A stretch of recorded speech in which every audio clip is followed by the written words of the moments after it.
So when it comes to the actual drilling part of using a drill press, just quick reminder, we need to clamp down our workpiece, make sure our tool is nice and fixed inside the drill chuck.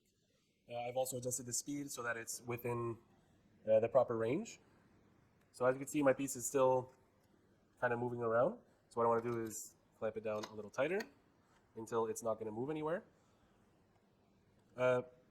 We have our piece of wood underneath, ready to catch the drill bit. I'm now ready to turn on the machine and begin my drilling process. Now, depending on the material, you're going to go about this in different ways. For soft materials, I don't need to worry too much because the material is soft enough that whatever drill bit I use, I'll be able to pierce no problem, and I won't need to worry about drill bit deflection, walking around, things like that. But for harder materials, the force required, or the down pressure on this drill bit as it's trying to pierce the material, is going to be strong enough that the drill bit is going to want to do one of two things. It's going to want to wander across the surface, so it's not going to want to drill straight. It's going to want to deflect, and it's going to want to bend. And if the drill bit starts bending, there's a good chance that the drill bit's going to break, and that can be very harmful. So we're going to have to start off with smaller drill bits, and then work our way up to the final size, depending on what the final diameter of the hole you want to drill is. And in fact, even if you're working with really hard materials such as steel, you're going to want to use what's called a center drill. So the center drill has a nice small fine point here, and it's very short and rigid. It's very stocky in the center. And this is going to permit the drill to be very rigid and not deflect or not wander across the surface. So it's going to drill a nice straight hole. Once we make a nice starter hole or a pilot hole into the surface of our workpiece, then we can follow up with maybe our next size drill bit, and then finally work our way up to the half-inch drill bit if that's what we're getting our way to. But like I said, for plastic, we can go straight forward with. I have had great success with anything smaller than 3/8. Once I get bigger than 3/8 of an inch, then I start stepping up. However, anything smaller than that, I usually just plow right through and it works just fine. So when it comes to drilling, you're going to use one hand to lower down the drill bit, and you always want to keep one hand free and clear to hit the emergency stop on the front face of the drill piece. And the main danger when drilling is that your piece gets ripped out from the clamp, pulls up off the table, and starts spinning. If that's the case, all you want to do is turn the machine off. If anything bad happens, you always turn the machine off and you wait for it to stop spinning. You never want to stick your hand in front of it and try and grab your workpiece. The machine is much stronger than you are, and you're likely going to get really hurt. So remember, if anything goes wrong, just turn off the machine and wait for things to slow down. So I'm going to turn on the machine, and I'm going to start drilling into my workpiece. I never want to impact the drill. I never want to go down in quick succession and hammer onto the workpiece. You want to ease the pressure in. So as I turn the machine on and I lower the drill bit, I'm going to make contact with the surface and then lower my drill bit until it starts piercing. Lower again, pierce some more. So this is what's called a pecking motion. So I'm going to want, and I don't want to do one continuous motion all the way through my workpiece. I want to allow the drill bit to cool down, evacuate these chips from the hole so that it's not getting all buried in and of itself. So I want to lower, touch the surface, pierce a little bit, come back out, lower, touch the surface, pierce some more. Okay, and I'm going to do that until I reach the bottom end of my piece of plastic. So touch the surface, pierce, raise, evacuate the chips, lower, pierce, raise, and I do that until I've cleared my workpiece. And you're going to feel a significant change in resistance. Once you pierce the material completely, you won't feel any of the chips being formed. You won't feel the machine working to drill the material. And then you can safely evacuate, turn off the machine, and take out all the chips. Just a quick note with plastics, it's usually a lot easier to start your hole. You have no problem drilling.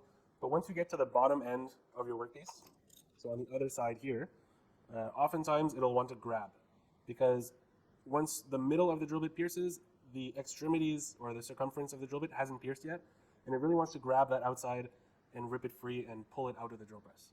So with plastics, you may be more lenient. You're like, it's just plastic, it'll be fine. Really make sure you clamp down your plastic workpiece, because oftentimes These are the hidden dangerous ones, and they'll get ripped free and start spinning around. With steel, we don't see that as much because the chips form much more cleanly, and the material itself is rigid enough that it's not going to come out of its vise as much. But yeah, if you're drilling into hard materials, always remember to use the center drill first. I can't stress that enough, because if you don't use the center drill before starting your hole, you'll find that your drill bit is going to wander, you're going to drill crooked holes, and you're going to break the drill bits very often. The important thing is to take your time and do it right. If you try and speed through the drilling process, that's when things are going to start going wrong. So I figured I'd demonstrate drilling into metal. Now I'm going to try and drill the same diameter hole that I drilled in the previous plastic piece in this new aluminum piece that I have laying around. Seeing as it's metal, I can't directly start off with the 1/4 inch drill bit like I did on the previous piece. I have to start off with the center drill.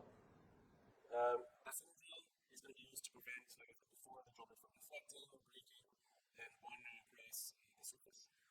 So since I've switched material and I've also switched the diameter of the drill bit, I did need to move the table, adjust it. I needed to clamp my workpiece with a new thickness, so I had to modify the clamp. And I did recalculate the speed, and I needed to adjust the drill press to output the proper speed. So I've already done all that.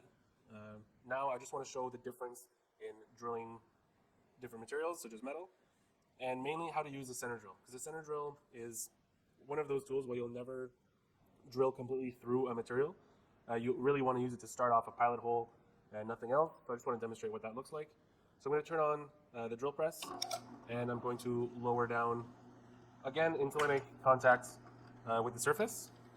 And then I'm going to slowly increase the pressure until I start piercing into my material. And the trick is to go low enough until the tapered section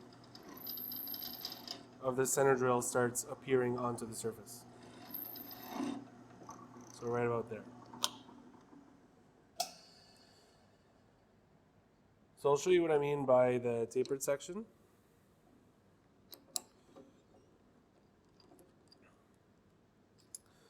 If we look closely at the center drill, so we have the tip of the center drill over here, and then it starts tapering off into this bigger diameter over here. So what we want to do is we want to pierce, and we get through all this little section, and then once we start climbing this tapered section, that's where we're going to let off, and we can move on to the next drill bit size. So now that I have my pilot hole here, I'm going to now switch out to the 1/4 inch drill bit, and then I can follow through and drill this one. So I went and switched out my drill bit, calculated the new speed, switched the speed, reclamped my workpiece, aligned it properly, and now I'm ready to drill the final size of 1/4 inch into my aluminum workpiece. From this point on, it becomes very, very similar to the demonstration in the plastic workpiece. The only difference is that I needed to have that center drill dimple in my surface. So I'm going to turn the machine on. I'm going to lower my drill bit so it's aligned with the hole, touch the surface, let it raise, touch the surface, lower, raise, touch the surface, lower, raise, touch the surface, lower, raise, and I've gone all the way through. So a very similar process. You may have noticed that it was a little more chattery, a little bit louder. That just comes from drilling in harder materials. And the center drill starts a different taper than the same taper on the drill bit. So at the beginning, it's always going to be a little rough going in. But once the drill bit settles and digs its own hole, then things are usually smooth sailing from there. That concludes the drill press tutorial. Just remember to always focus on your work holding, your tool holding, and the speed at which you're going to be removing that material. If you have all those thought out and well done, then drilling isn't that hard of a machining process to get on your workpiece.